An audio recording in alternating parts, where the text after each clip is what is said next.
Bonjour Frédéric. Alors je Bonjour, te cher consulte Gérard. parce que toi, le spécialiste des montres qui ont été portées par les James Bond, que penses-tu de ce modèle-là? Je te cache pas que c'est très rare. Alors c'est pas celle portée par Georges La Zambie. Lazenby, mais dis-moi ce que t'en penses. D'abord, cette pièce que tu as, elle est exceptionnelle et extraordinaire. Elle correspond à ton niveau d'expertise et au niveau de la qualité de toutes les montres Rolex que tu as. C'est un modèle extraordinaire parce qu'on la surnomme la Pré-Daytona. Elle est présente au poignet de Georges Lazenby dans le service secret de Sa Majesté. Et les gens ont tendance toujours à penser à la 5513 que Georges Lazenby a quasiment tout le temps dans le film. Et c'était sa propre 5513 qu'il avait au casting pour le film et qu'il a porté dans le film. Mais en fait, il y a cette montre-là, donc la Pre-Daytona, qu'il a dans la deuxième partie du film. Et la seule Rolex sur laquelle il y a des gros plans, c'est cette Pre-Daytona chronographe. Les scènes notamment du téléphérique, où il se suspend de manière très risquée.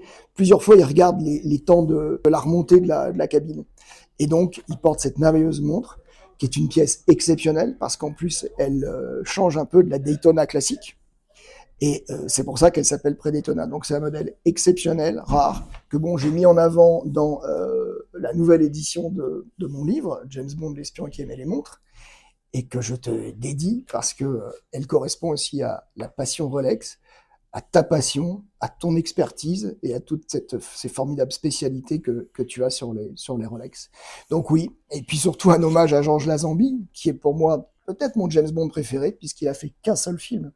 Il a refusé de faire les autres James Il a Bond. refusé de faire les autres Quel James Bond. raté. Ben oui, parce qu'en fait, le film avait eu un tout petit peu moins de succès que ceux de Sean Connery. C'était pas facile, c'était le premier successeur de Sean Connery. Et pour succéder à Sean Connery en 68-69, c'était pas une mince affaire.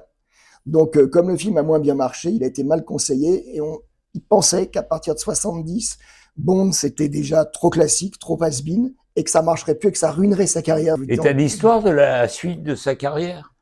Oui, alors il a eu une carrière cinématographiquement assez modeste. Il a fait Ouais. quelques apparitions ici et là, mais il a surtout gagné pas mal d'argent dans l'immobilier, en fait. Ouais. Voilà, mais il est redevenu très célèbre parce que le film est devenu une légende, est devenu un mythe 20, 25, 30 ans après. Donc en fait, depuis maintenant 25, 30 ans, puisque le film a plus de 60 ans, non, va avoir 60 ans, à 57 ans, il vit de ça. Il fait des conventions, il fait des apparitions, et parce que c'est vrai que moi, je pense que Service secret de Sa Majesté est probablement, pour moi en tout cas, le meilleur James Bond de toute la saga, avec l'espion qui m'aimait. Bon, après, on peut s'étendre là-dessus. Mais c'est vrai que sur les Rolex, il y a ce modèle exceptionnel que tu as en vente, qui est un modèle, une pièce extraordinaire, absolument magique, et qui correspond au niveau, bah, évidemment, des montres que tu Bah, possèdes. Et puis, bravo Frédéric. Est-ce que plaisir. la diffusion de ton livre se fait correctement? Oui, elle se fait correctement. Il y en a peu d'exemplaires puisque c'est Ouais. 3000. Il sera probablement bientôt sur Amazon. Voilà, voilà. Très belle pièce, magnifique. Et c'est vrai qu'on parle de Rolex, mais Rolex est présent dans 5 films, dans 9 films, donc 9 films de James Bond avec 5 modèles.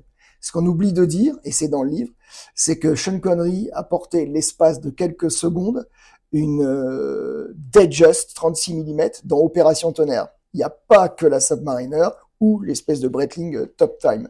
Et Roger Moore a porté par accident sa propre Rolex or et acier bracelet jubilé dans son dernier James Bond, Dangereusement Vôtre, le genre de modèle que tu as de temps en temps, vers Plexi, alors qu'en fait, il était censé porter la Seiko qui était pareil, contrat Seiko. Et il porte D'accord. par erreur sa Rolex pendant à peu près 1 minute. Et on Bravo. la voit maintenant sur les gros plans. Et Timothy Dalton, il a la 16610, la première en 89, dans License to Kill. Il la porte. Donc tous ces modèles qu'on trouve chez Olivine Prestige dans des qualités exceptionnelles grâce à notre ami Gérard Vautrin, grand expert et grand amoureux de ce qui se De fait la de mieux chez marque et de Rolex. l'histoire. Voilà. Bravo. Alors, voilà une bonne Submariner 14060, tout à fait James Bond, au profit du fantasme Georges Lazenby au service secret de Sa Majesté. La seule Rolex dans le service secret de Sa Majesté sur laquelle il y a des plans, des gros plans, voilà. Voilà, et d'ailleurs, si je tourne les pages, arrivé au film de Georges Lazenby, au service secret, sa propre 5513, en fait, il y a là, dit pré-Daytona. Voilà, qui est absolument sublime. Donc, ouais, ce qui est exceptionnel, c'est que là, on a une pièce pré-Daytona de chez Olivine Prestige qui est absolument extraordinaire, exceptionnelle, qui correspond exactement à celle qui est dans mon livre porté par Georges Lazenby comme deuxième Rolex dans le service secret de Sa Majesté, mais seule Rolex sur laquelle il y a des gros plans. Quand il est dans la situation compliquée sur le téléphérique, il essaie de chronométrer les temps de retour du téléphérique en enclenchant le chrono, en fait, de cette pré-Daytona. Alors, j'y ai associé Paul Newman, même dans l'univers de James Bond, parce que Paul Newman, c'est lui qui a quand même lancé le côté mythique et extraordinaire de la Daytona. Il n'a pas forcément porté de pré-Daytona, en tout cas là, il a la Daytona, et c'est tellement associé. De nous, Français, parce que là, on est dans l'univers anglo-saxon, n'oublions pas que la Daytona, elle a été aussi rendue célèbre dans un univers cinématographique français grâce à Jean-Paul Belmondo, qui porte pas la pré-Daytona, qui porte la Daytona Paul Newman. Belmondo l'a porté dans plusieurs films, dont Peur sur la ville. Alors justement, voilà la Daytona 62-63, portée par notre national Jean-Paul Belmondo. Exceptionnel, qu'il a porté dans plusieurs films. Une montre qu'il adorait et qu'il a vachement maltraité. Hein.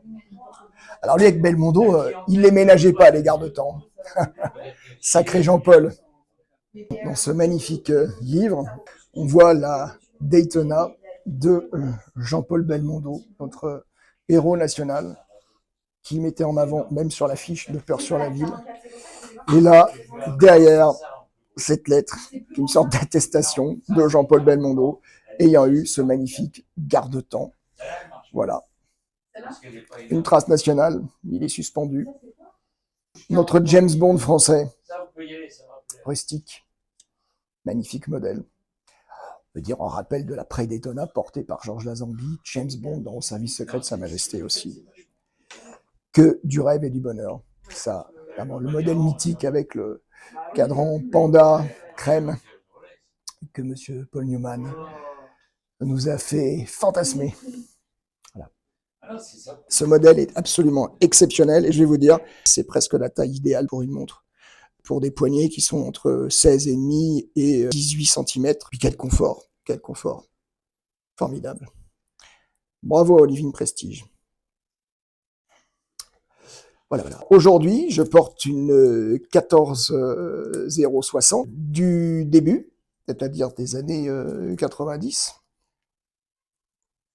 qui a d'ailleurs été révisée chez Olivine Prestige, et qui est une montre absolument fantastique, qui est très dans l'esprit James Bond, puisque finalement c'est la successeur de la 5513 qui s'est arrêtée, je crois, en 89. Elle sort en 90, donc on voit là la perle légèrement jaunie par le temps. C'est la continuité de la 5513 finalement, voire de la 6538, l'évolution. Finalement, la Submariner, c'est une montre qui existe toujours et qui évolue depuis maintenant plus de 70 ans. Et dans sa conformité 5513 avec l'épaulement de protection de la couronne de remontoir, qui existe depuis 1959, et ben voilà, bon, ça c'est la version aluminium, après il y a la version céramique, évidemment. Voilà, c'est une légende qui continue.